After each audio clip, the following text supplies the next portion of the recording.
This is Centered, where faith meets everyday life.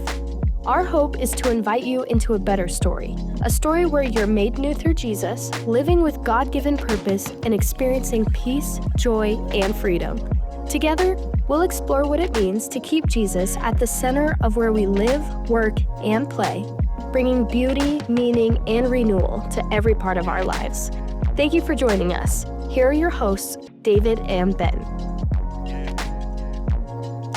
Well, hello, and welcome to the season finale. Whoa! Are you welcoming me or them? I'm welcoming everyone. Everyone. I want you to feel welcome. I do. here. I feel so welcome. That's good. I would hate for you to be like angsty the whole podcast. I've had a lot of coffee. I don't think that would be a good I had podcast. like 3 coffee meetings. Actually, it might be a good podcast. Yeah, you never know. Angsty Dave. Angsty Dave. Angsty Dave. Welcome to this segment of Angsty Dave. Ooh, that might be a new segment for next season. I'm into it. Yeah. Hey, how's it going? It's going good. It is. The temperature's dropping out there. Sorry, I didn't mean to bring sadness into. I was in such a good mood until right there. No, because we were just talking. We're both going to the Zach Williams concert tonight. Yes. It's at Red Rocks, and it is going to be outside. I'm going to have winter gloves on. Dude, you're going to have your ski outfit. Have my But really, it's only like 40. That's not that cold. 40 might as well be negative 40. Something. Yeah, oh my God. That's funny. I'm an LA kid. And yeah. Speaking of Dodgers. World Series. Woo! Dodgers. Can't believe you made it. 1-1. We're tied. Yeah. You know, because we're recording on Monday. Right. If you're listening on Wednesday, it's not that we're dumb. 1-1 as of Monday. I'm excited. I'm sacrificing the game to go to the Why concert. would you do that? I love Red Rocks. Yeah. I love music. Yeah. I'm going with Dave. Dave's a cool dude. Nice. So why not? Nice. Yeah. Right. Don't worry. I'll be monitoring throughout. I was gonna say. I figure you're gonna be tethered in somehow. It's not like I'm gonna leave Red Rocks going, I wonder what happened to the game. That's a big deal, man. Your Dodgers are going for it. Yeah. I got the covert Dodger hat, LA. I see right that. here. Yeah. It's subtle. I don't want to, you know. Lakers had a rough start. Well, they're 2-1. They had a rough first game. Oh, okay. They won their last 2. Yeah, I thought they were 1-2 for some reason. They won without Luka last night. Big. Yeah, that's big. Austin Reeves had they played last night. Okay, 10 rebounds and 9 assists. I think. Yeah, dude, you're good. You're good. It's a great day. Yeah, it's a great day, and football season hasn't started. So I mean, we're doing you don't good. really have a team anyways. You know, yeah. What's football? Yeah, what's football? Yeah. So no, but today we're not here to talk about sports. We love sports; they're fun. We're here to talk about faith, IRL, in real life. Yeah. How do we the intersection of faith and everyday life? That's what we like to say. Yeah, they do intersect, or they should. Hey, so today is our finale. Mm-hmm. We're ending this season. Season 1 of Centered Podcast is coming to an end. Yeah. How do you feel? How do you feel about it? I feel good. I feel I've actually had a number of just random moments where people are like, "Oh, you said that in the podcast," and I was like, "Oh, you listen? Oh, that's cool." I know metrics. I can look and see X number of people listen, whatever. But I don't know who you are. Right. You know? And so sometimes people drop something in there. I'm like, oh, one, I'm like, oh, you know me better than I know you now. Yeah. And 2, it's always like, oh, wow, you take the time to listen to what we do. That's cool. And usually it's complimentary, helpful. I hear that all the time that that people feel like they know me. Yeah. Because of the podcast. Yeah. Which I think is cool. Which is cool, great. People will start talking to me like they know me. And then say, by the way, we haven't met. Yeah, but I listened to you on the podcast. And just so you know, when you do that to me, I've spent that whole time trying to figure out if I know you, how I know you, what's your name, why can't I remember it? And then I can't actually remember our conversation because I spent so much time. Well, one of the things that we wanted to do when we set out is we wanted to create a podcast that would be, one, helpful for our people. Very important. That they can continue the conversation. And I, like, hands down, have heard that this has been really, really helpful for people. Mhm. I had someone come up to me the other day and they're like, man, I had so many questions about my sermon 2 weeks ago. It was about the judgment and justice thing, wrestling through it. And he's like, you answered every question that I had in that podcast. And they're like, dude, I ended up sending that to like 4 or 5 people that we've been in the middle of this conversation with. And so, it was just cool. That same podcast, I had somebody who was like, man, that was so good. Thank you. Yeah. And it's just like, it's just a little fuel, to like, okay, totally. it's making it. Let's keep doing it. We want it to be helpful. And then we want it to be something that anyone could jump in and engage it and accessible. Right. Accessible even if you to didn't your neighbor. listen to the sermon. Yeah. Have conversations that matter, that are relevant in that way. And so I think we're doing that. So when we say this is the finale of season 1, all that means is that we're going to be prepping for season 2. Season 2's coming. We're really excited. This is a platform that we're going to keep investing in because we actually do think it's helping us to help others live a Jesus-centered life. So yeah, we're not going anywhere. Not going anywhere. So no. But sometimes they say absence makes the heart grow fonder. Totally. And we want to be loved so bad. That might be more my thing. I don't know. That's definitely more your thing. I couldn't care. David's like, I don't care if you love me. Sometimes I do. Sometimes I don't. So final episode of season 1. Mm-hmm. Here we go.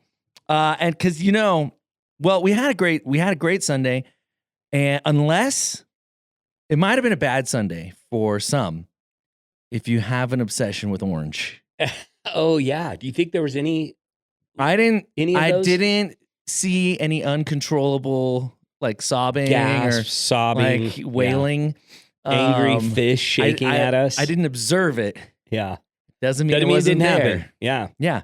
Yeah. So I don't know. But I didn't prepare any questions about that for the podcast. But I maybe some people are in mourning. But I think overwhelmingly people were like, it matches, like the colors and the tones match like who we are and who we're becoming. Yeah, for sure. Yeah. And I hope everybody that was there on Sunday or watched online or tunes in later hears our heart in that we really believe that God is doing something new and beautiful. Yep. And we want to lean into that. And we don't think that like color actually matters or, like we're not like so superficial that we think aesthetics is like the thing. But we do need as humans like visual reminders of God doing something new. In the old days, they used to set up these things called Ebenezers, which are these like stacking of stones, and it would mark significant moments for Israel's history. And it could be things like God did something special there, or they won a battle, or a promise was made in that moment. And so I feel like this is just a marker or an Ebenezer for not a Scrooge. Season. Yeah. Different Not Ebenezer Scrooge. No. Different Ebenezer. And that's all. That's all this is for us. And I do think, and I'm probably like, I'm pretty aesthetic. Like I'm very like visual and I do think though that colors do have meaning. Like, so not from a superficial standpoint, but like, we feel things. Colors make us feel things. Like, you brought out like the orange is like bold. Totally. Yeah. Like when our firstborn was not yet born, what color are we going to paint the room? And you do some like research, like not yellow. If you want a fussy baby, totally. Yeah. Paint your baby's room yellow, orange, red. None of those are good. No, like soft colors and and so we did some kind of bluish, and because colors do exude like a certain kind of feeling. Yeah. And so we want to be, we want people to feel like who we are and what we're trying to become. Yep. Yeah. Hospitable, humble, Yep. Yeah, there's we want it to feel like Colorado. That was also another thing. Yes. Like, and I know the Broncos are orange, but that's not like here in It's Littleton, not really a Colorado, Colorado like, color. yeah, more earth tones, things that represent Yeah. our surrounding areas, our Yeah. the community that we live in. And so we were really intentional Yeah. when we A lot went of time through and it. thought. So, but I did say from the stage that I hate orange. Which you said you weren't I going to say. said I wasn't going to say that. You said you weren't going to say it, and then you said it, and I was like, oh, he said it. So I don't want people to think that the only reason we did this is because I hate orange. No, It's not the only reason. To be fair, David's not the only one who hates orange. That's true. It is true. I'll just put it this way. I don't know of anyone on our staff who's like, man, I really wish we'd have kept orange. Yeah, we don't have any. Yeah, no. And so it is really, it's something we've brought a lot of people into and had conversations throughout our whole staff and included people in the process along the way. And I think, in the opening of our service, I talked about our annual meeting and that whole idea of becoming. And I think it would be good to just talk a little bit about those kind of 5 distinctives that we're like aiming for, just as we open up. I actually don't have a ton of cutting room floor stuff. This will be it. Yeah, so we could use this this time, but I do think it's important as we end and reflect. Like, man, how cool would it be for the next 2 months for us together just to reflect on some of these things we're aiming towards? Yeah, and I'd love to throw it out of like, even for you, like what questions come to mind or thoughts come to mind? Like, how do you add like to this? But especially like the first one that we talked about is we really want to cultivate a worshiping environment so that we're a people who worship when we gather together, when we sing songs, when we pray prayers, when, we do liturgies, things like that, that we're a worshiping community. Yeah. And not that we haven't been. It's not at all, but we want to make it more of a distinctive of like, hey, this is who we are as a church, and this is important to us because we do believe that when we gather together, that we have an opportunity for 3 things: to be encountered with God's presence, to be encouraged by grace, which the gospel, the good news, is actually a message of grace, right? We don't have to have it all together. We don't have to be perfect. Lord. Yeah. And then to be equipped for real life, to think about how we live in our real life, which I want to talk about that in a minute when we talk about the sermon this weekend, technology stuff. But worshiping community. So how does that sit on you? It's good. Well, I'm not a big worshiper. No, okay. If you don't know, I lead worship most Sundays. Not this last Sunday. My wife did a brilliant job of that. But she did. No, I love it, and we've taken some steps towards that. And when I say steps towards that, like you could just say like, oh yeah, worship night. Like that's an obvious, but like, what about 21 days of prayer that led into that? Like that is part of being a worshiping community. And even though we're not actually in the same physical space, we're doing it together. Yeah. And so there's things like that, but then we're also trying to lean into those 3 things. And so, that we want everyone to experience those things when they are a part of a service here on a Sunday. And so, no, I'm excited for it, and just, we just keep taking small steps towards it. And it's actually been, life-giving, I'd say.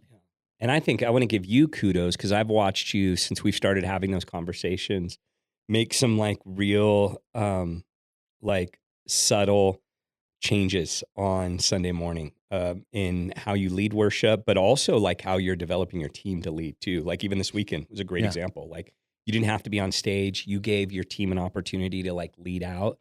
So you're cultivating worship leaders like in your team and helping them, and you need chops, you need to be able to practice. It's not an easy thing to do. Yeah. And if you don't get reps, you don't get better. Totally. So I and really it's great. Like my wife afterwards, she's like, so, we were playful about it, but she's like, so what did I do wrong? Or like, what did I, she was asking for feedback. Like she wants to grow and get better. From too. you? From me. Oh, wow. And I didn't have a whole on the couch lot. last night? No, I'm smarter than that. Okay, no, good job. I didn't have a lot because she did a great job. But we did talk through like a couple little things of like, not necessarily like you screwed this up, but like, oh, because I know her so well, you did this, you could have maybe thought about doing this or take it a step further and do and those types of things. And so it's really good. We're having healthy conversations and it's exciting. That's awesome. Yeah. For what it's worth, Freddie told me yesterday that he loves when Lauren leads. Yeah. He was like, man, she just does a good job. She's present. She's there. And so she's super really cool. pure. Yeah. Like her voice is pure, but also like her heart is pure. Yeah. That's really cool. So it's cool to see that. She does a great job.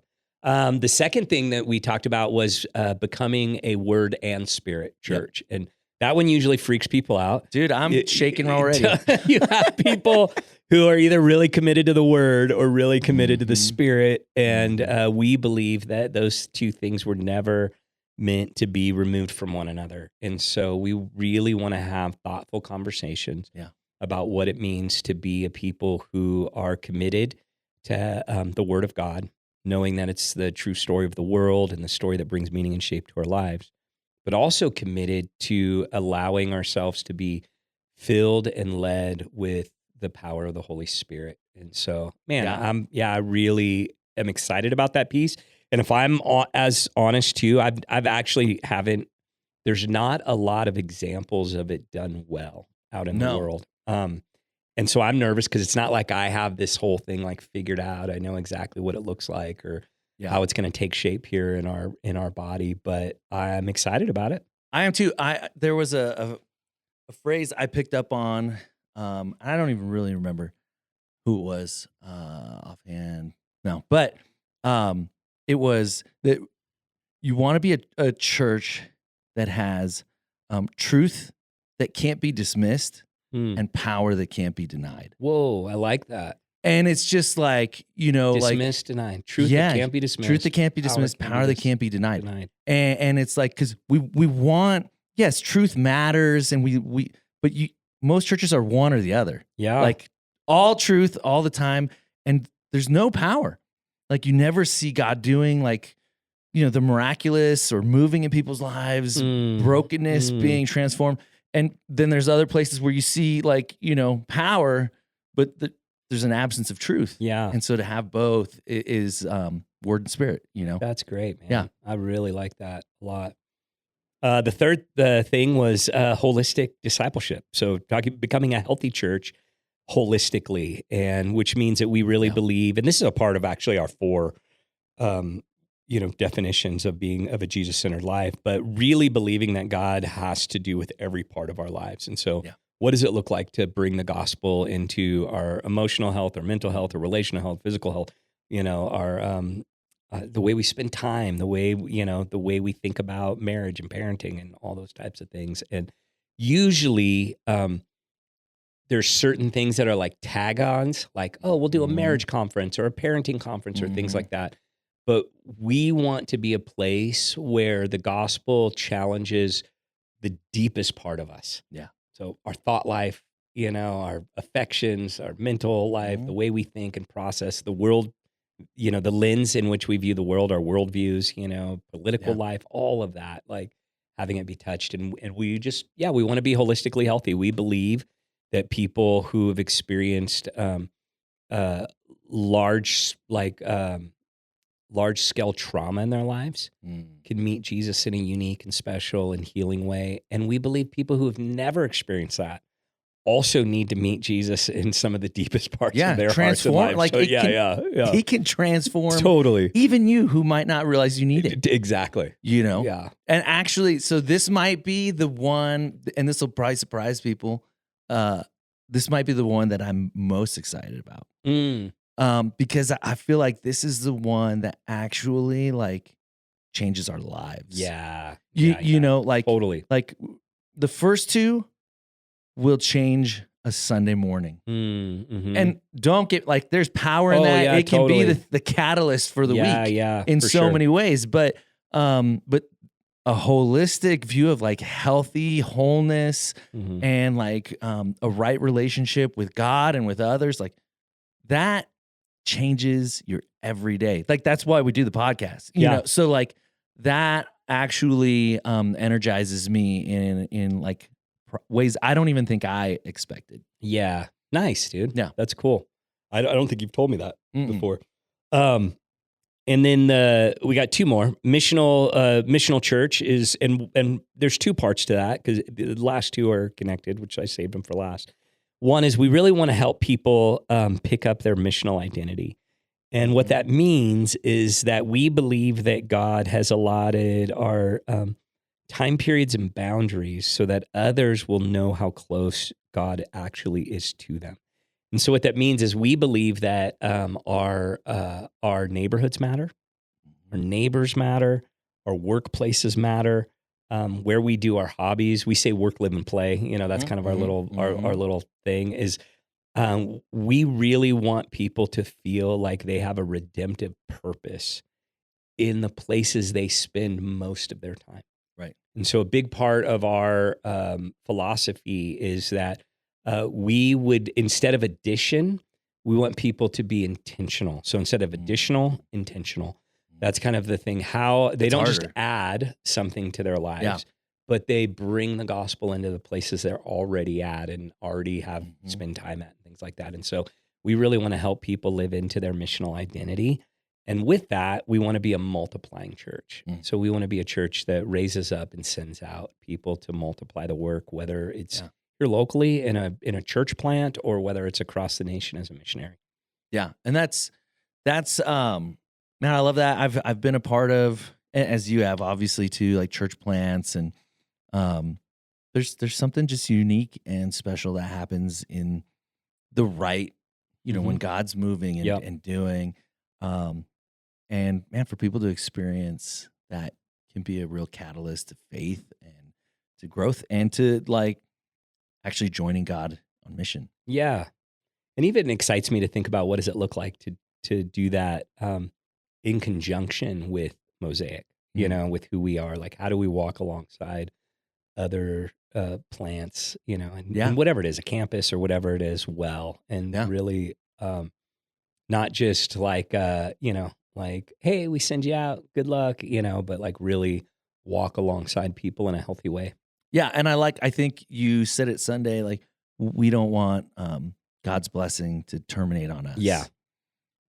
But we want to be a conduit and be, giving and sharing that blessing as much as we are receiving. And so that's a big deal. Yeah. And that's a lot of becoming work. Yeah. It can seem a little overwhelming, but like as we tackle this together, I have no doubt that our congregation is ripe and ready for this call, like of God. I know God had been preparing Tara and I for a long time, even outside this body.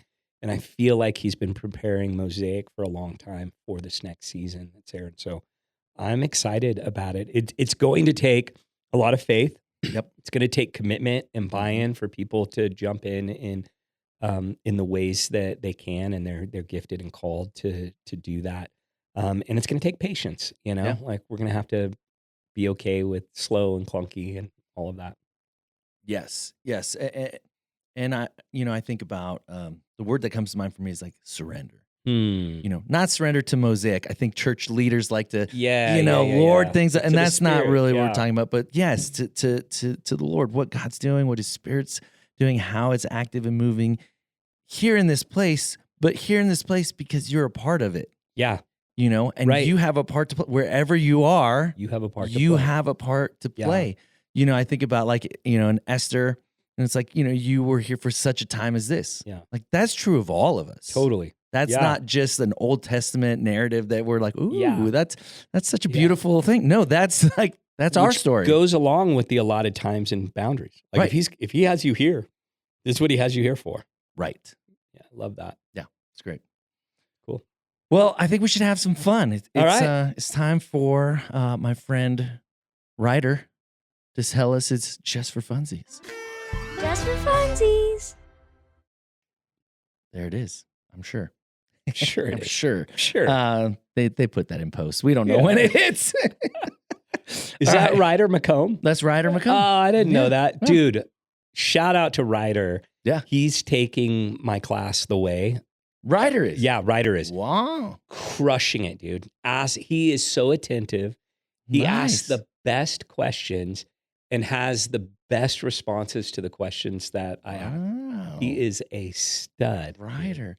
Yeah. And if you see Ryder and you ask him to tell you the true story of God through symbols, he'll be able to do it. All 6 acts of the Wow. story, he'll be able to walk you through, show you the symbols. He's a stud. That's impressive. Yeah. I didn't expect that because I know he roots for the Chiefs. And so that I'm a little surprised. Yeah, dude, but- he's a stud. No, I man. love Ryder. He's a awesome. stud, bro. He's great. Okay, so this is a season finale, not a series finale. Yep. But it just got me, we kind of kicked off season 1 with talking about pilots. Yeah. So I thought we should talk about series finales. Okay. Most of them are duds, I feel like. Like they Yeah. don't really pay off. I don't know. You said, I remember this. You said I was really like kind and generous with pilots because I don't judge a show based on the pilot. I try to give it another episode. Yeah. I don't think I'm as kind. This is where all your judgment comes out. Yeah. Well, because I've invested seasons and now it's like I'm heaping judgment on these shows. But I asked what my kids say is my best friend, ChatGPT. Yeah. Top 5 series finales. Yep. And then the bottom 5. Okay. Now, I'm not into all these shows, but some of them. But Okay. yeah. So top 5. Number 1, Mhm. you can guess it. You know what number 1 The is. Office. No. Oh, that's not even on the list. What? Whoa. Dude. How is that? Sure you were going to get this. How is that not even on the list? Oh, man. I don't know. Top 5. I don't even remember the Office finale. Dude, it was Did Michael so Scott good. come back? It was so good. Dude, you got I to gotta go back and watch it. Yeah. I know I watched it in real Yeah. time, but Yeah. Okay. No. We talked about it in pilots, which we did talk about that. Yeah. Breaking Bad. Oh, yeah. Great season finale. Just killer. I mean, he frees Jesse. He reconciles with his wife. Or makes peace at least with her. And then he dies in the meth lab. Like, it's just crazy. Like, Yeah, that was a good one. Spoiler alert, by the way. Yeah, You're supposed hopefully- to say that before. Darn Yeah. it. I mean, it is like a 15-year-old Yeah. finale. If you haven't, you're probably never going to watch it if Yeah. you haven't watched it Yeah. by now. So that was number 1. Okay. Number 2, also time period wise, maybe a little older even, I think, The Sopranos. Oh, I don't remember that. I never watched The Yeah. Sopranos. I never really watched it either. I mean, I've seen episodes of it. Yeah, but never- it just wasn't my didn't get thing, into it. but I did watch this. I I watched was it during- planting churches when all these are going on. I didn't have You time ain't got for no time for anything. shows. Yeah, we I was definitely late to the Breaking Bad party. Yeah. There was like Um, 7 years where I swear I didn't watch TV and like all these things happened in this 7 years. Some of the greatest Yeah. shows. Lauren and I watched this during COVID. In fact, we had one of us I think she had COVID and I didn't. And so we're like separated and we would like text 1, 2, 3, go. And we would both hit play at the same time. Yeah. So we were watching together in different rooms. The Good Place. Ah. I don't know. Did you watch The Good Place? I watched maybe the first 2 seasons. Oh, I loved that show. It did Yeah. get a little weird, Yeah. like as it went on. But it's like it's got good closure, Okay. That made the and list. yeah, ChatGPT. I don't know. Go figure. I don't even know what this show is, so we can really rip on ChatGPT if you Yeah. don't. 6 Feet Under. Ever heard of it? It's hallucinating. It said often cited as the standard on how to wrap up a show. So if you know 6 Feet Under, Okay. like let us hear about it. We don't even know what it is. Yeah. Educate us. And then this one related to number 1, Better Call Saul, which was great. Yeah. It was great. Jimmy McGill. I didn't see that. You never watched I Better never- Call Saul? I did watch Ozarks, Oh, well, now I'm questioning your salvation. which is really good.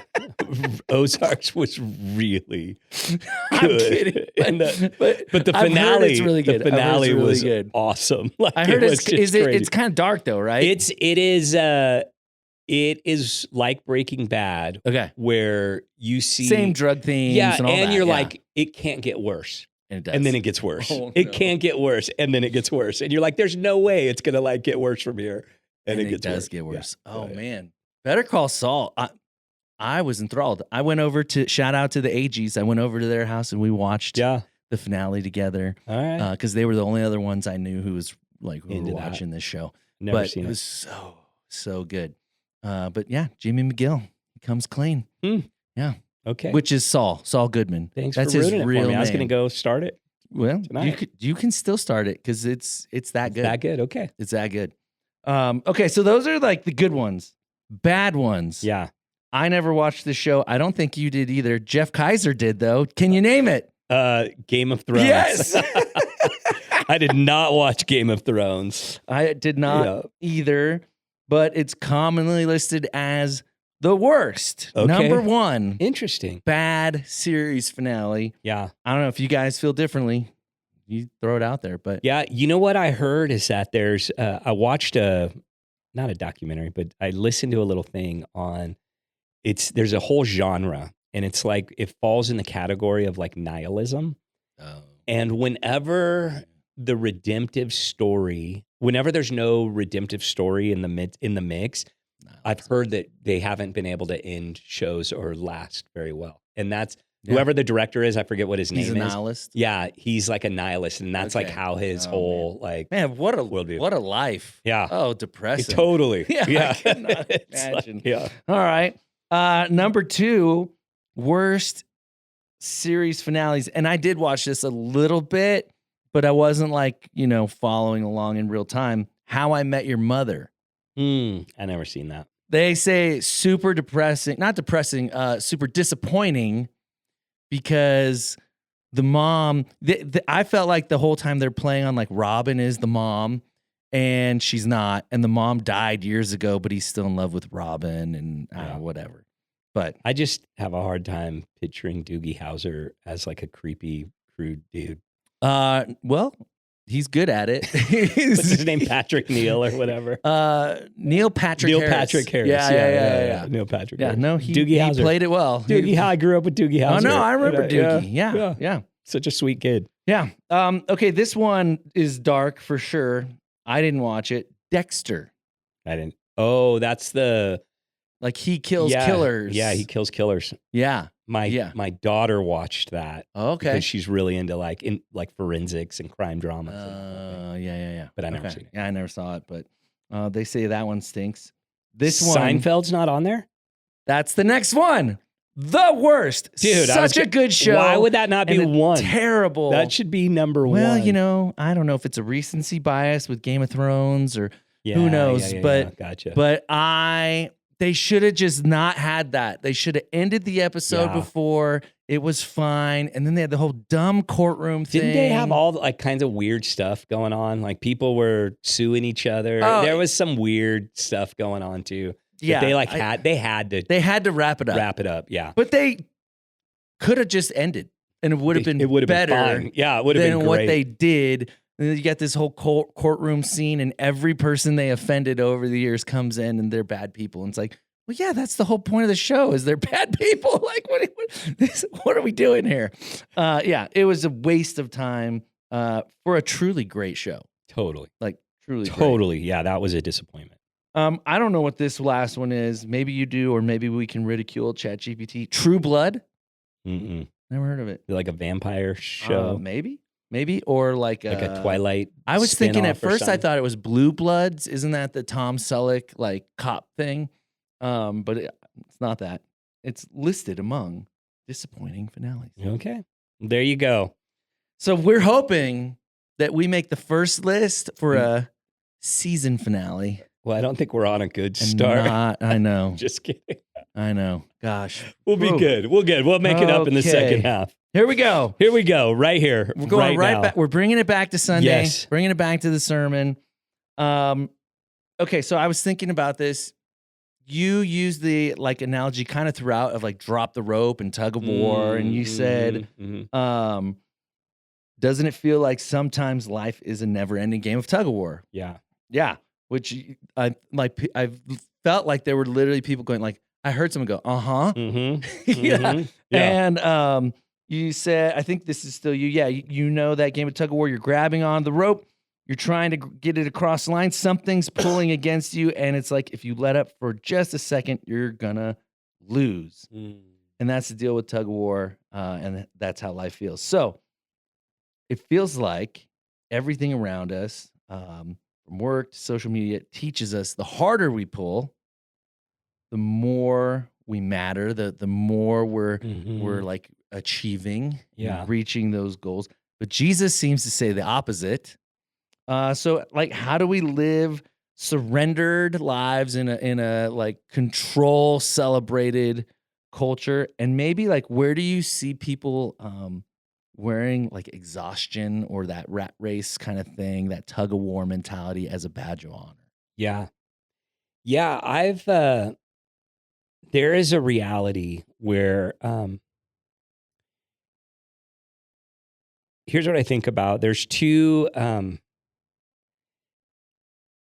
a story about, that Jesus tells about a man with two sons.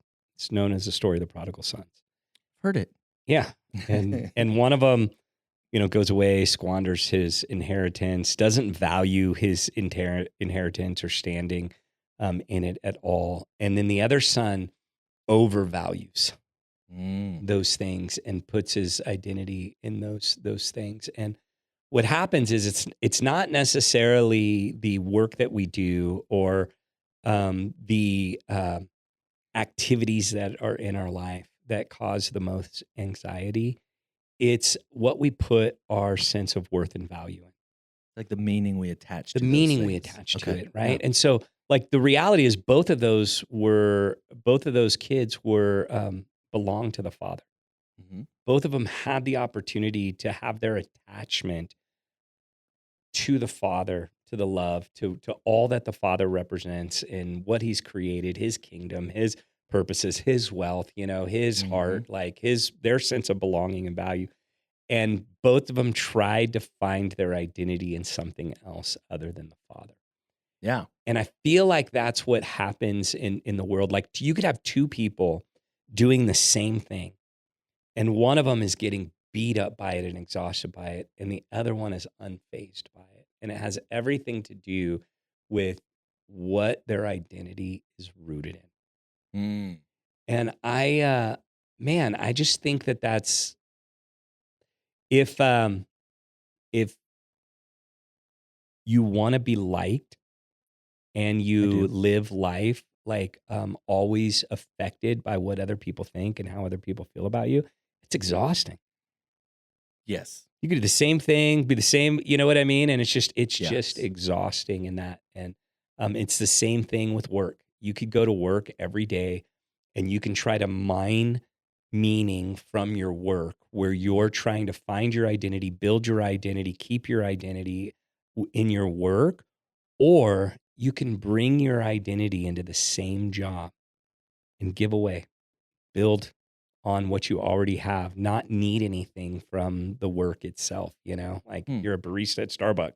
You know what I mean? And it's like you could go there and you can make people's lives better. You can bring joy to your teammates. You can work hard as a reflection of God and not need anything from that job other than just getting the paycheck and Right. insurance or whatever that you do through it. And those two people, same experience. They go to the same job every day. One person's miserable. The other one has joy. And it's because of one person is looking for this thing to be something that it can never be. And the other person is just bringing themselves into that situation. Well, yeah, because I feel like the world's, I don't know, positioning of work is like find meaning and fulfillment in the work that you do. And that's like huge with like millennials. Yeah. Like they'll work for purpose over money. Right. And so like how does that play into this? Is that a good thing? Is that a bad thing? Is it? Yeah, it's neither? not a good thing or a bad thing unless it becomes a good thing or a bad thing. That's what I'm saying. Like they have the ability, they can go in and work for, they could go and have the best job in the world doing the best. They could go work for someone that's like curing cancer, right? And Yeah. they can go in and things get difficult or they have a boss they don't agree with or whatever. And because they're trying to make that thing be their identity, it's going to let them down. Like As opposed to another person can go in and not need that thing to be an identity, bring their full self. They can have a conflict with their boss. And it doesn't matter, right? Like they can Mhm. like, hey, I Mhm. can serve them. I can do whatever. And, Be just you fine. know, and I'm not talking about like a toxic work environment or Right. whatever, but That's next level. one of the things that we do when we, and I said this 2 weeks ago, when we carry the weight of the world on our shoulders, we make any inconvenience this ultimate enemy, Right. you know? That So would you say, is that like the difference maybe between finding meaning in your work and finding identity in your work? Well, I say we don't find meaning in Mm. our work, we bring meaning to our work. Okay. And that's the big difference. Yeah, because you're not looking for it from your work. Yeah. Okay. I think that's helpful because I think that especially young people today are being, I won't say programmed, but like Yeah. culture's pointing us towards like find meaning in your work, do something with purpose. And Well, you just said it. You can do stuff with purpose, mhm, or you can do things to get purpose. right. And that's the two different distinctions that's there. You're not going to be able to find ultimate existential meaning in what you do. Dang it. You can only bring ultimate existential meaning into Yeah. what you do. And that's why it says like work is unto the Lord, right? That was one Mhm, of the things. mhm. Like whatever you do, whether you eat or drink, do it as you're doing it unto the Lord. Mhm. That's where existential meaning comes from that we're actually longing for. And because at the end of the day, like you can solve a problem and another one's going to pop up. Right. Another one's going to pop up. And another one's going to pop up. And it's like it eventually you're going to have to find meaning in something else other than just trying to solve Solve some the problem. perceived problem in the world or trying to do good or trying to whatever, like Yeah. I call it a fool's errand. Like Mhm. you're chasing something that'll never give you. And I talk to young people all the time. Yeah. Who just want to do something with meaning, want to do something with meaning. And I always tell them, I was like, hey, why don't you start with bringing meaning into what you're doing Mm. and see how like that changes your perspective. Yeah. Yeah. That's good. That's really good. Okay. Maybe shifting gears. You said we're drawn to the things that Jesus warns us about. And it kind of brought me right back to your fortune cookie wisdom. That when we settle for less than God, we get less than God, which I was like, that's a pretty, if I got that fortune cookie, my mind would be like, whoa, for days. Blown. Yeah. So, okay. So why are the things that are not only less than God, but like destructive, often the most culturally celebrated? Yeah. Sin. All right. And that's the And Center that's Podcast. The best finale ever. That's a Seinfeld episode ending right there. And it's just sin. Yeah, man, dude, I think you hit on it a little bit. One, I think we are shaped by our culture more than we realize. Hmm. And I think we're taught to swim downstream and to just go. It's easy. It's easy. Go with the flow, right? man. Go with the status quo. We're and flowing. yeah, moving against the grain of culture is actually really hard. And sometimes it's frustrating and it's exhausting. And there's so many times that I just want to give up and just give into the lazy river, just I love a down. good lazy Totally. river, man. Yeah, you It's just, so instead great. of trying to Yeah. like go against the grain of it. And so Mhm. what happens is we have all these little small compromises in the way that we spend our time and how we, the things that grab our attention. Mhm. And we don't realize that those things are shaping us. Mhm. So we even talk the shows that we watch, Mhm. the movies that we watch, the entertainment that we belong to, what we read, what news outlets we listen to, our we'll talk social about that media too. algorithms, like Yeah. all of these things are shaping us in a way that advances cultural powers and systems and ideas. Mm. And I always tell people dude, casinos are there for a reason. like my entertainment. yeah. Well, No, no, see? like Oh, darn it. they're making money off you. Yeah, no. And it's like we Follow the think money. the illusion of winning is just an illusion, man. Like Yeah. 9 times out of 10, people walk away empty-handed. I always tell people like on the craps table, because I went to college in Reno. I grew up in that area, so played a So lot. craps, I gambled huh? a lot. So Okay. I'd always More tell of a people, I was blackjack like, guy, dude, but- if you're going to play craps, play with the house. The nicer the house, the greater chance that you're going to win, right? Like if you're in a nice casino with a big house with the big fancy things there, you know what I mean? They got all the bells and whistles. Don't play against the house. Play with the house. Odds are, if you stay long enough, you're going to win and walk away a winner. Why? Because we're standing in the midst of the winnings of the house, you know, that Yes. are there. And culture's just kind of like that. If you're in it enough, and if you're just, the house is going to win, you know? So you have to learn how to go against the grain of culture. Watch your social media intake.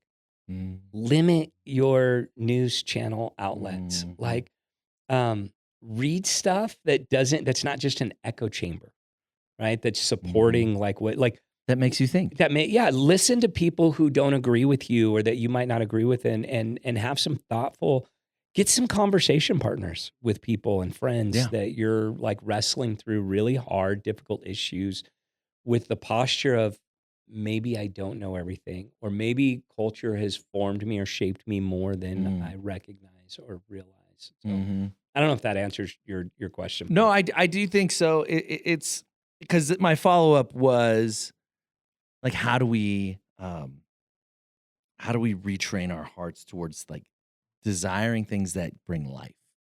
Yeah. And you know, you kind of touched on that, is like, you know, have conversations, engage with content and people who think differently than you. Totally. Yeah. You know, like doing those types of things leads to life. You know, that you didn't use the word, but humility in that, right? Like approaching these things with humility. I don't know everything. And within that, we actually like can learn things. And we can find life, and we can build relationships with someone who the world would tell us should be our enemy. Yeah.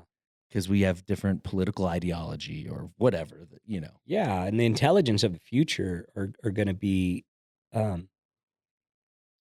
is going to be held by the people who have the ability to unlearn and then relearn. And that's, I mean, I always am. And here's the big thing. I always question everything that I believe or hold as true.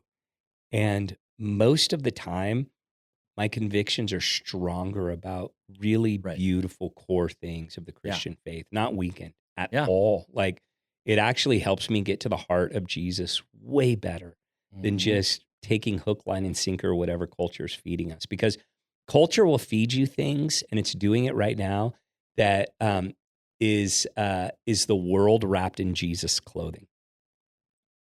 That's a good way to put it. I've thought like that we like the principles of Jesus, but we don't want him. Yeah. You know. Yes, totally. Yeah. We like servant leadership. We like turn the other cheek. Like, these things sound good, you know, but I don't want to surrender to Which was that? I didn't get a Creator. chance to really go through that seek and surrender part. It's like we seek God for a lot of things, but we surrender very little to him. Right. And that's a whole conversation of American Christianity, Western Christianity, comfort Christianity, consumer Christianity, whatever. But you know, some of the old theologians said that the call of Christ is, it bids you to come and die. Right. Pick up your cross and follow me. This is like a death, you know, that we're, and what it's saying is not, it's like dying to the things that we thought we needed or we thought were good for us, but really in the end are just slowly killing us. Yeah. You know, I think about it like, you know, I feel like oftentimes our prayers are like, Lord, bless what I'm doing. Yeah. As opposed to not my will, but your will be done. And like, and I'm preaching to the choir. Like Oh, these are my totally. prayers. Yeah. You know, Yeah. like bless this word. I think it's good. It's good for whatever. It's good for my family. It's good for our church. It's good for the community. It's good for me. It's good for my wife, whatever. Like it's good for someone, something. Lord, bless it. Instead of saying like, Lord, like show me your will and give me like the strength and the courage and the willingness to do that instead of my own creation. Yeah. Yeah. It's just it's the world we live in, man. There's a lot of things that the world promises us, and in the end, it leads to death. Yes. There's so many things. Oh, man, there's a lot of things I want to get to.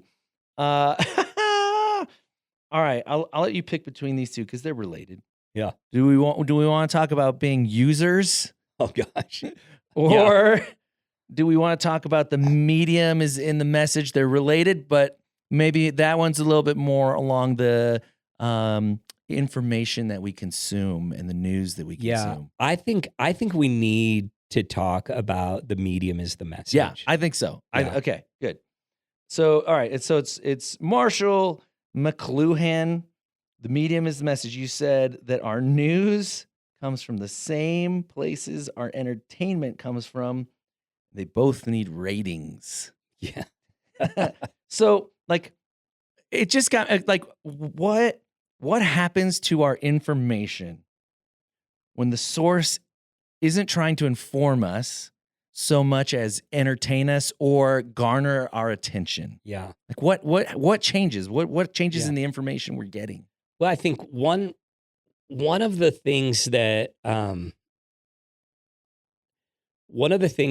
the information we're receiving now creates division. So it forces you to see the world as a winning side and a losing side. And it forces us to see the world in a way that is, in order for us to win, someone else has to lose, right? There's only so many people in the United States. There's only so many users. There's only so many advertising dollars, which translates to eyeballs watching. And so now the information age has become a game of how many people can we get on our side? Like how many people can we do that? And in order to hold our base, we have to have an enemy. And that enemy has to be opposite of our base. And so everything that we get in information now is all geared towards making sure that we are building our constituency base. That's a little different than journalism. Lot different than journalism, right? And it's changed a lot, and it's been subtle shifts from writing with a lot of journalists were freelance, and companies would pick up freelance journalists, like just based on, so they had the autonomy to be able to go out and discover, do it. And of course, they have their own bias or bents or things like that's just the human nature that we'd go through. But in generally, a journalist wasn't working for a TV conglomerate that owns entertainment and is trying to create an entertainment base so that people will advertise so it can make more money. It wasn't, in a sense, it wasn't monetized. In a sense, that network owns them. Correct. Yeah, correct. And they're going to hire people who think like them, act like them, talk like them, support what them is doing, and that is doing something. It's heightening the aggression between political parties. Yeah. That is all. Oh, for sure. Yeah. And there's a word for it. I just read it the other day. I can't remember what it is, but wrestling, WWE. There's a word for it, and it's Headlock? No, what is it? Headlock? No. Superplex? No, no, it's a word that means they're trying to get you to believe that the character is actually the person. So if you have Oh. who's Wait, are you telling me WWE is not real? not real. Oh, And gosh. so you start attaching with people to person. And here's what's funny is, how do you know who's going to win WWE, the final wrestling match? It has nothing to do with competition. It has What advances everything the to do with story. who has the most viewers. So Randy Macho Man Savage, when he was at the height, so his persona was created.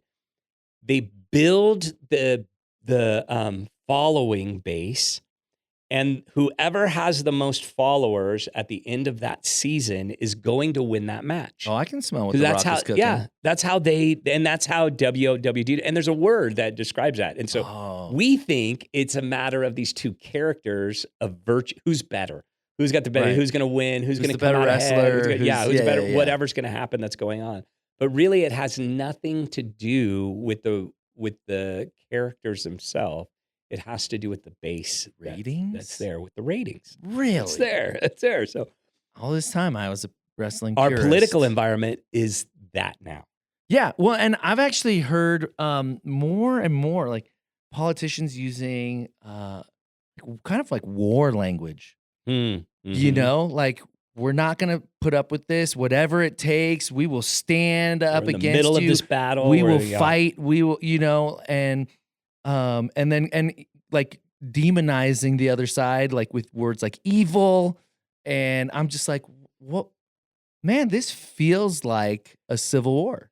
It feels like a WWE wrestling match. Like, we just need a the most a votes. metal fold-up chair to come flying in from the crowd, and we got ourselves. And I don't think people realize the impact that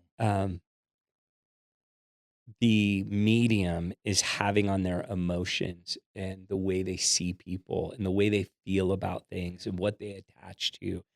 And what I'm hoping to do as a church is not to get people to not have strong opinions about certain things, but to have our identity not attached to any one side of the conversation, but to Jesus himself, and allowing that attachment to determine how we posture ourselves, how we participate in the world, what we care about, who we serve,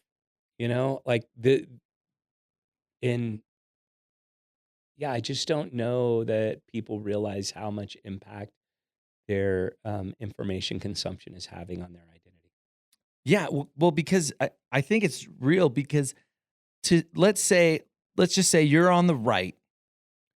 To say that someone on the left has a good idea, you can't do that today. No. You cannot do that. So that right there says, like, you might actually know their idea is good, but you have to dismiss it or even villainize, demonize it, right, in order to continue your narrative, your following, and so, like, we're the angels, we're the demons, we're on God's side, and they're the devil. They're the demons. They're evil. They're the wicked ones. They're on the devil's side.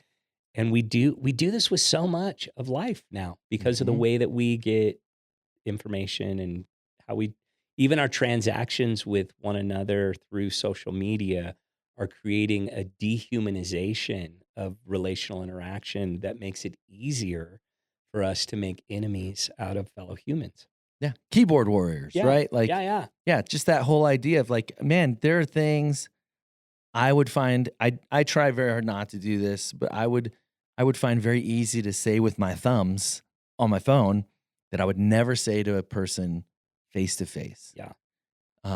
Easily. It makes it worse. And we even do that with people face to face now, and it's turned into that. Yeah. Like the other day I got so annoyed with a worker because they were like throwing me shade, and I wanted to just like pay it back. And man, I felt like the Holy Spirit like convict me in that moment. I was getting ticked, right? And I was like getting ready to say something. I was like, here it comes. I was getting full blown Karen like on them. And and then God was just like, man, you don't know. That's what I heard. You don't know. And I just was like, and they could be having a bad day. Yeah. All kinds of, they could have found out some bad news in this moment. They could be struggling with some emotional problems or addictions or things, and it just happens to our paths just happen to cross in that moment. And I was thankful that that person allowed me, or that God allowed me to see the person as a person, as Right. another human, instead of just an Right. enemy to come up against. But I walked away and dude, I'm convinced that my time on social media makes those moments a lot easier, Mm. because they're no longer there. It's just like we don't see people as humans anymore. Yeah. It's just transactional. Well, and it's happened in sports with the, I don't know, the elevation of sports gambling. So like you've got Oh, yeah. social media, Yep. and now like add to it the social media keyboard warrior thing, add to it this idea of like, I just bet my car payment on your performance. And if Oh, you don't perform, now I'm not just frustrated with you as a fan who can whatever, say whatever I want. I'm actually like, my livelihood's at stake, or my ability to pay my bills is at stake. And never mind that it's my choice, Yeah. like, but, and then it spills out into real life, and fans say things totally. to athletes that are just like repulsive, Yeah. Or to those athletes' fans. yeah, or their families. Yeah, their family, yeah. And those things, I feel like those things used to be off limits. Like even Yeah. reporters Yeah. wouldn't really get into like athletes' families and their kids. Like, and now that stuff seems like a little bit more free reign. Which sports gambling just surpassed pornography as an addiction for ages 18 to 25-year-olds. Think about that. Whoa. 18 to 25. That's wild. Yeah. It doesn't surprise me, because Yeah. even my kids are like, Dad, do you? Yeah. I'm like, no, I don't. Like, It's like I have fantasy it's like football. a real, That's the it's like a closest real I deal. get, Yeah. It's like But a real thing. yeah, no, that's Yeah. That's a So lot. technology is having an impact on us. And I just want us to be able to have, I'm not like an anti-techer. I use technology. I'm fasting from like social media right now. And part of what I do is I try to regularly get off of it because I am a user. Yeah, You know? I don't have that luxury because it's part of my job, but I know you like, but you can get off it for personal reasons. can. You know, you're not. You're not a big poster. I am. I've dialed back a lot throughout the years, and even just recently, like because I'm a scroller. I don't post, but You'll scroll. just sit there and look at whatever reels and things that people are posting. And I'll get jealous, I'll get angry, I'll get totally all those things. And it's funny because you were talking about like how, the difference between like tools, social media being a tool versus it's shaping us. Yeah. And I don't think that's my words, not yours, I don't think. But that concept, and when I'm not willing to be introspective, I think that I am the master of social media. Yeah. And I lose sight of all the ways that social media is mastering me. Yeah. And it's if we don't talk about it, it's something that we will never have our eyes open to. Totally.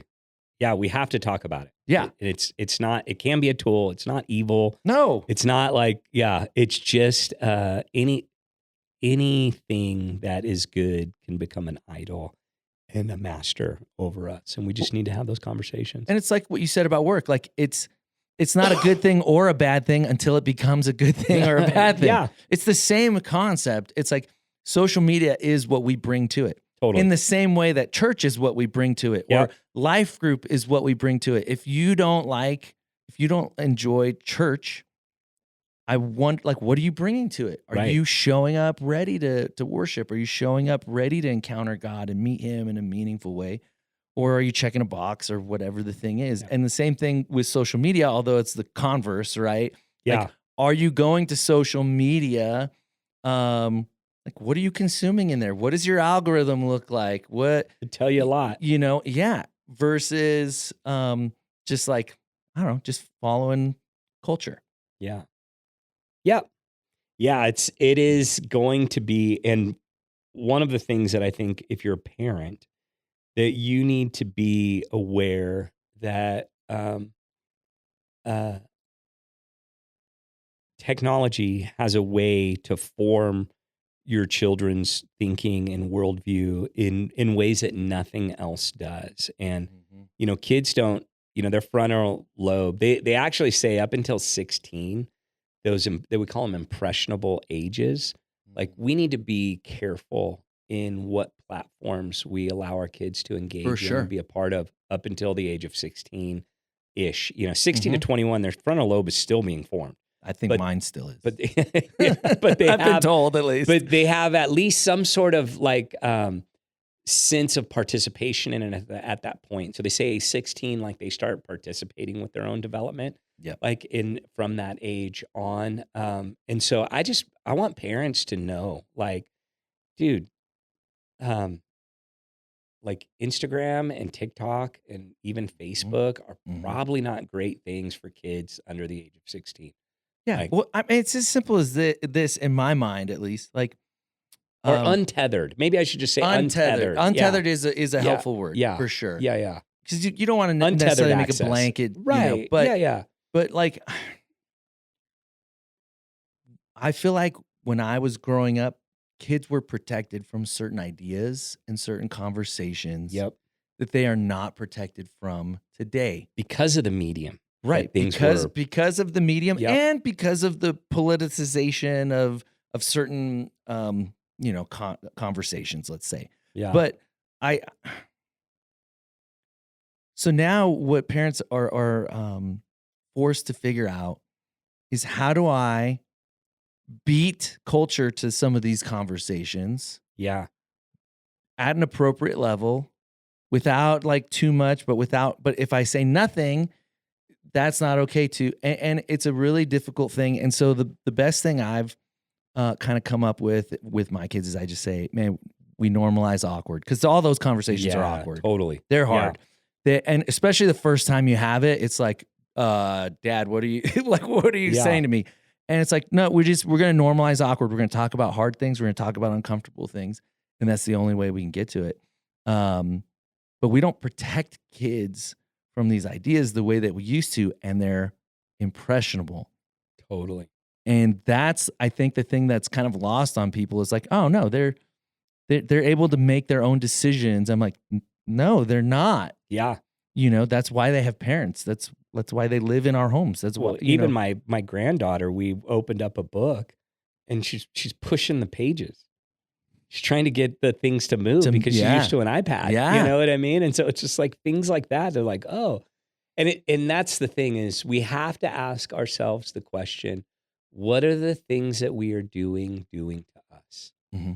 And we can't be we can't like be naive to the fact that the technological advancements of the world are just neutral, that they're just not doing it. They're not. And there's like research about, and I'm not an expert on this. I have a friend who kind of is, but like, dude, you stick an iPad in front of a 2-year-old, that's more powerful, their addiction to it, than crack. Yeah. Oh yeah. Like, think about that. That's crazy. Like crack baby. Like, this is like that powerful.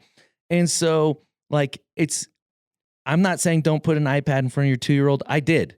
Yeah. So but what I am saying is, to your point, like, we have to have an awareness of what these things are doing to us and to our kids. And I know, like, our kids are dealing with real social pressures. Totally. To have these things. Yeah. To that image that's slick, like, and then now with AI, you throw AI on top of that, you don't even know what images are real and not real anymore. Oh yeah. And that's deepfakes are crazy. It's even going to like exasperate the need to feel. It's going to exasperate the feeling of less than.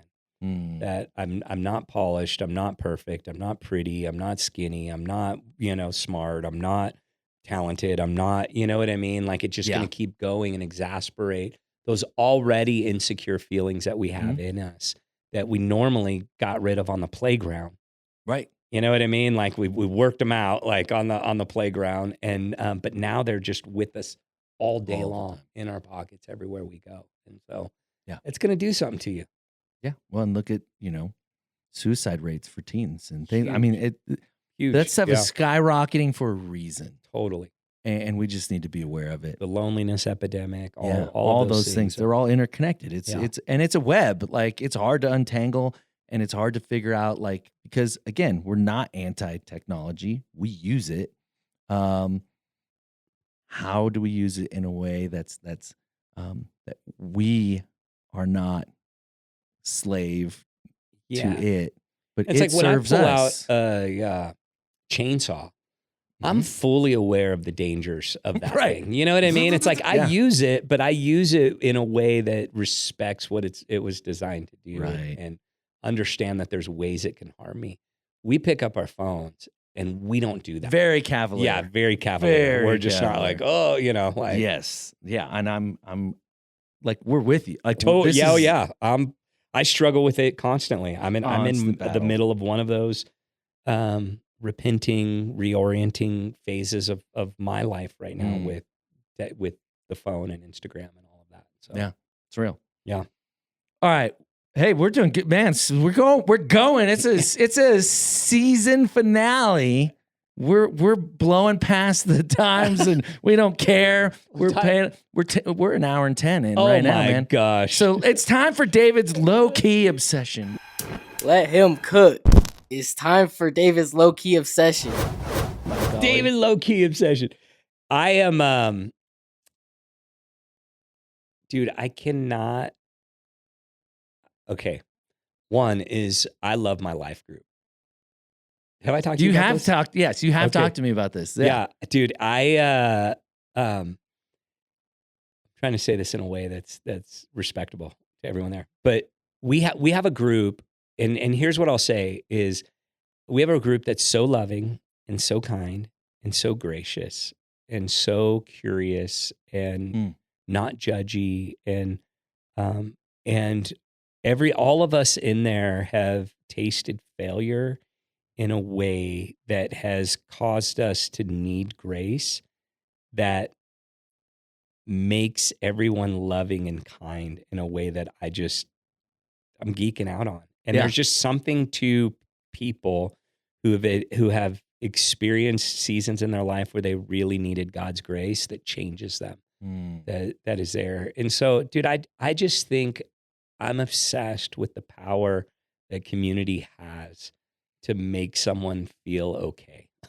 Yeah. Just to belong. Like Tara and I, we didn't know what we were going to get with our group. And we have this group that comes together, and Tara and I feel so like good and like we're loved and like we belong. And I just want to encourage everyone out there. One, if you don't have a community you're a part of, find one. Listen, and then two, if you do have a community and you're not experiencing that, ask yourself, man, how can I bring a greater sense of grace and freedom into our community so that people feel safe and seen and accepted and bring that curiosity. I like that. That was one of the things that you said. I was like, oh yeah, I love curiosity. When not everyone is like, well, everyone's been a Christian for so long, so we know all the answers. We don't, or Just we're X, Y, and afraid Z. to ask like nuanced questions or like challenge the way that we've always thought about this or whatever. Like, to just come to it with curiosity is a gift to the whole group.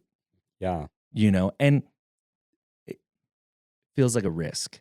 It is. Yeah. You It is a know? risk. Yeah. Because it's rejection or belonging or acceptance, So I'm just bring it. Yeah. I'm also very aware of how in the same way that a community of people can heal you, a community of people can harm you too. And I'm just, dude, I'm obsessed with this whole community thing. I'm going to actually talk about it a little bit this weekend when we talk about the Lord's Supper and why that moment's so important. But just Jesus really is building a new community of people. And we need to break out of our individualistic mindset and open ourselves up to the idea of what is a healthy, Jesus-centered life-giving community actually look like or could look like. That's good. That's good. Land the plane. IRL. In real life. Hashtag IRL. And if you don't know what that means, you must be old. How do we do this? Anything more than, I mean, we've talked a lot about it. Yeah. Anything to add to that? Well, you know, it's funny. I think it didn't go over super well in my message. In my mind, the big mic drop moment was going to be when, and I just didn't set it up as well as I wanted to. But that whole idea that they were looking for David's son, and David's Lord was standing right before them. Whole idea that we're looking for the wrong thing. You know, they're looking for David's son, and they got David's God. You know, But they didn't want him. They didn't want him. Yeah, it's so weird. It's so weird. But it isn't. We do the same thing all the time. Totally. And it's like, man, this goes back to curiosity. Like, man, what is shaping my expectations? What am I looking for versus what do I really need? Because that's really how we started that whole conversation. Is like, man, oftentimes when we ask the wrong questions, we get the wrong answers and the wrong solutions. And I think we're asking the wrong questions about what we need, who God's calling us to be, who God is, what life is about, you know, all of those types of things. And so the in real life is, man, stop looking for answers for a season and maybe start looking for some better questions. What are some better questions that you can be asking about your own life, your own happiness, your own sense of worth and value, your own joy, you know, like all of those types of things. Like maybe you're asking the wrong questions and it's the reason you're getting the wrong solutions. Yeah, I think sometimes we ask questions like leading questions. You know, like we know what the answer is and we like that answer, so we'll ask those questions. Yep. And like that's the thing they tell you, never do it in an interview. If you're an interviewer and you've got someone you're talking to who's looking for a job, you don't ask a leading question because you're just feeding them the answer you want. You ask open-ended question. Like, and I feel like we do that in life. We ask questions that lead us to the answer that we want. Yeah. Instead of just asking very open-handedly the types of questions that the you're answers you about. want are the answers you've always known. And you've just assumed that they're right. Yeah. Oh, doesn't mean they are. Doesn't mean they are. And it doesn't mean they're not. It no. doesn't mean they're not. But somewhere along the line, and you said it, you know, like familiarity breeds contempt. You said absence makes the heart grow fonder. But a similar thing, familiarity breeds contempt. And it's like, man, try to rediscover your faith by asking some better, deeper, harder questions of you, of the world we live in, of, you know, even scriptures, even of God, you know, like don't be afraid to ask different questions than what you've been asking. That's good. That's good. You might get different answers. You might get a different answer. You might get the same answer. Totally. But you might get it in a fresh light. Yeah. Well, and back to your thing, like when you do ask those types of questions and you have a deeper conviction. Yep. Because you had an openness to something else, and what God showed you is like, no, this is the thing. Yeah. And so like it's almost like a can't lose situation, but it feels like you can. Yeah. And that's why we don't do it. And put your phone away.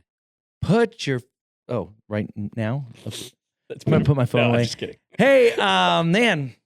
Well, that is a wrap on season 1 of the Centered Podcast.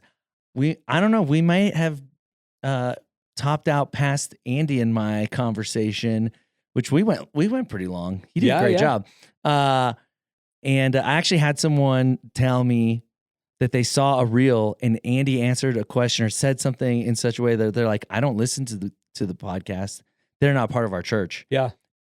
But I listened because I wanted to hear that. I wanted to hear more of what he had to say. Yeah. So that's awesome. We hope that that's your experience, that you want to hear more of what we have to say, not because of us, but because it is helpful in real life. Yeah, we're having conversations that we believe matter. Yeah. And so we're going to take a season of rest. Season of rest. Or maybe reprioritize the tension towards Christmas. But and then, man, we look forward to January. Let's go. We're going to be back ready to go. at it. This is a great time to catch up. Yep. You know, you missed some old stuff. Catch up, get back on it, share it with people. I love that one person you said shared it with 4 people. Yeah. Can you beat that person? 4 people. Share with maybe you could share with 5, 6. I don't know. But yeah, man, we love you guys. Thank you for being a part of this, sticking with us, and we will catch you in season 2. See you in season 2. Thanks for listening to Centered. Be sure to subscribe, leave a review, and share this episode with a friend. You can listen to Centered on your favorite podcast platform or watch on YouTube. To learn more about Mosaic or connect further, visit us online at welcometomosaic.com. See you next week.